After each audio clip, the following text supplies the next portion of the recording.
ایک بار ایک شخص مسجد نبوی میں بیٹھا اللہ کے حضور دعا مانگ رہا تھا۔ اس کے دعا کا طریقہ کار کیا تھا، وہ کس طرح سے دعا مانگ رہا تھا۔ دعا کا بھی کوئی طریقہ ہوتا ہے، ایک طریقہ ہوتا ہے۔ کبھی کبھی ہماری دعا 1 منٹ میں قبول ہو جاتی ہے، کبھی کبھی ہم سوچ رہے ہوتے ہیں تو وہ ہماری سوچ 1 منٹ میں قبول ہو جاتی ہے، کیونکہ ہمارے ذہن اور ہمارے دل میں جو ہوتا ہے وہ ہم سے پہلے جو ابھی آنا بھی ہوتا ہے، وہ ہمارے رب تعالیٰ کی ذات کو پتہ ہوتا ہے کہ میرا بندہ مجھ سے کیا مانگنے والا ہے، مجھ سے کیا چاہتا ہے، کیونکہ وہ اللہ تعالیٰ کی ذات ہے۔ اس سے بہتر نہ تو کوئی ہمیں کوئی جان سکتا ہے، نہ کوئی سمجھ سکتا ہے۔ تو آج کی ویڈیو میں ہم بات کریں گے اس بارے میں کہ وہ دعا کیا تھی اور کس طرح سے اس نے مانگی۔ تو ویڈیو کو اینڈ تک دیکھیں، چینل کو سبسکرائب کیجیے گا، ویڈیو کو لائک کیجیے گا۔ تو ویڈیو کو شروع کرتے ہیں۔ اعوذ باللہ من الشیطان الرجیم، بسم اللہ الرحمن الرحیم۔ وہ اللہ تعالیٰ سے مسجد نبوی کا صحن تھا، صحن میں بیٹھے ہوئے، ایک کونے میں صحن کے بیٹھے ایک بندہ خدا اللہ تعالیٰ سے دعا کر رہا تھا کہ اے اللہ، میں تجھ سے اس لیے مانگتا ہوں کہ تو میرا اللہ ہے، کہ میں تجھ سے اس لیے مانگتا ہوں کہ تو میرا اللہ ہے۔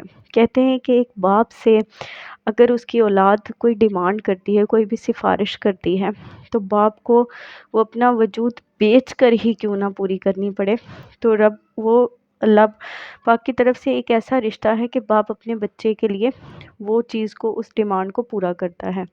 تو وہ بندہ بھی اسی طرح سے دعا مانگ رہا تھا کہ اللہ، مطلب کہ وہ کہہ رہا تھا کہ میں تجھ سے اس لیے مانگتا ہوں کہ تو میرا رب ہے اور تیرے سوا کوئی نہیں ہے جس سے میں مانگوں، اور بے شک اپنے رب کے سوا کسی سے نہیں مانگنا چاہیے۔ کیا اس نے کیا کہا کہ تجھ سے اس لیے مانگ رہا ہوں کہ تو میرا اللہ ہے اور تیرے سوا کوئی نہیں ہے جس سے میں مانگوں، اور بے شک تو واحد ہے جس سے میں مانگتا ہوں اور جس سے میں مانگنا چاہتا ہوں۔ دیکھیں کہ اس بات میں کتنی بڑی بات ہے۔ واقعی ہی اگر ہم کسی کے در پر جا کر یوں ہاتھ پھیلائیں گے نا، اس طرح سے ہاتھ پھیلائیں گے، تو وہ ہمیں جو دے گا سو دے گا، لیکن وہ ہم سے 100 طرح کی باتیں بھی کرے گا۔ وہ ہم سے اس قدر ہمیں سنائے گا۔ کوئی بھی انسان ہو، کوئی بھی دنیا کا شخص ہو، دنیا میں کوئی چند ایک ہی لوگ ہوں گے جو دے کر سناتے نہیں ہیں، لیکن اللہ تعالیٰ کی واحد ذات ہے جو انسان کو اس کے مانگنے سے پہلے بھی عطا کرتی ہے۔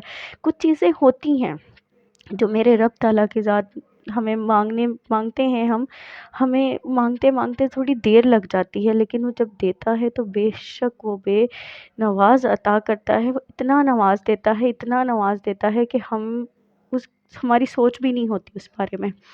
تو یہ جب وہ بندہ دعا کر رہا تھا کہ اللہ، میں تجھ سے اس لیے مانگتا ہوں کہ تو میرا اللہ ہے، میں تجھ سے اس لیے مانگتا ہوں کہ تو میرا اللہ ہے اور تیرے سوا کوئی ہے بھی نہیں جس سے مانگوں، تو واحد ہے، اسی لیے تجھ سے مانگتا ہوں۔ تو یہ دعا میرے رسول کریم صلی اللہ علیہ وسلم نے سن لی جب وہ بندہ مانگ رہا تھا۔ تو آقا صلی اللہ علیہ وسلم نے ایک صحابہ سے کہا کہ اس کی دعا اب رد نہیں ہوگی، اللہ پاک اس کی دعا ضرور سن لیں گے۔ سبحان اللہ، قربان جاؤں، میرے آقا صلی اللہ علیہ وسلم نے فرمایا کہ اپنے رب سے اس طرح سے مانگو گے تو وہ کبھی بھی تمہاری دعا رد نہیں کرے گا۔ ہمیں کبھی کبھی ہوتا ہے کہ ہمارے پاس دعا کا طریقہ نہیں ہوتا، لیکن ہمیں یہ بھی تو کہہ دینا چاہیے کہ یا اللہ، ہمیں مانگنا نہیں آتا تو بن مانگے عطا کر دے۔ واقعی ہی ہمیں اس سے مانگنا نہیں آتا۔ ہم یہ تو سوچ لیتے ہیں کہ ہم فلاں بندے سے یہ کام لے لیں، ہم فلاں بندے کو یہ کہہ دیں۔ اگر ہم اس سے پہلے جائے نماز بچھا لیں، 2 رکعت نماز پڑھ لیں، ایک حاجت کر کے اپنے اللہ کے آگے گڑ گڑا دیں کہ ہم اس قدر مجبور ہیں یا رب، اگر تو بھی نہیں سنے گا تو کون سنے گا؟ تو میرا رب ہے، تو واحد و شاہد ہے۔ ان اللہ علی کل شیء قدیر، بے شک اس کا کوئی شریک نہیں ہے، وہ واحد اور شاہد ہے۔ اگر ہم اس طرح سے اپنے رب سے مانگیں گے، اپنے رب کے آگے پہلے فریاد کریں گے، تو بے شک وہ کوئی نہ کوئی وسیلہ بنا دے گا۔ بے شک اللہ کی ذات وسیلے بناتی ہے۔ اور آج میں آپ سے ایک اور بات کہوں گی کہ اگر کسی انسان کے پاس کوئی انسان مدد کے لیے آتا ہے، کسی کے لیے میرے رب تعالیٰ نے کسی کو وسیلہ بنا دیا ہے، تو دیکھیں کہ یہ آپ پر بڑا ہی فضل ہے، بڑا ہی کرم ہے اپنے رب تعالیٰ کی ذات کا کہ اللہ پاک نے ان چند لوگوں میں سے آپ کو چنا ہے کہ آپ کسی کے کام آ سکیں۔ آج کل کے دور میں بہت کم یہ چیز رہ گئی ہے کہ ہم کسی کے کام آئیں، ہم کسی کے لیے کچھ کریں۔ یہ کسی انسان میں یہ رہ رہ گیا ہے۔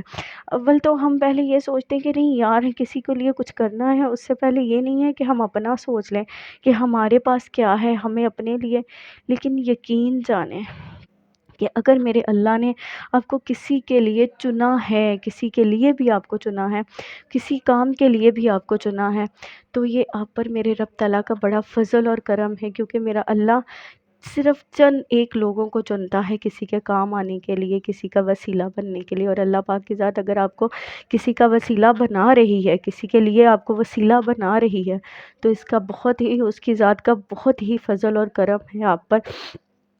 تو اس طرح سے کسی کے کام آئیں کہ کسی کو پتہ بھی نہ چلے۔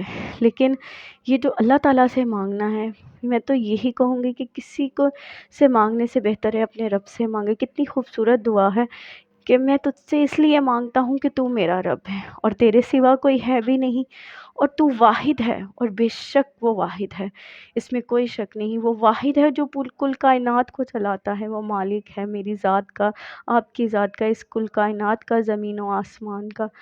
تو اس کے خزانے وسیع ہیں جو کبھی خالی نہیں ہوتے۔ اپنی حیثیت دیکھ کر کبھی رب سے نہ مانگے، مانگنا ہے تو اس کی شان جل جلالہ دیکھ کر اس سے مانگے، اپنے رب تعالیٰ کی ذات سے مانگے، اس کی شان دیکھ کر، اس کے آقا کا صدقہ مانگے۔ تو میرے حضور نے بشارت دی ہے کہ اس کی دعا رد نہیں ہوگی جو اس طرح سے اپنے رب سے مانگے گا۔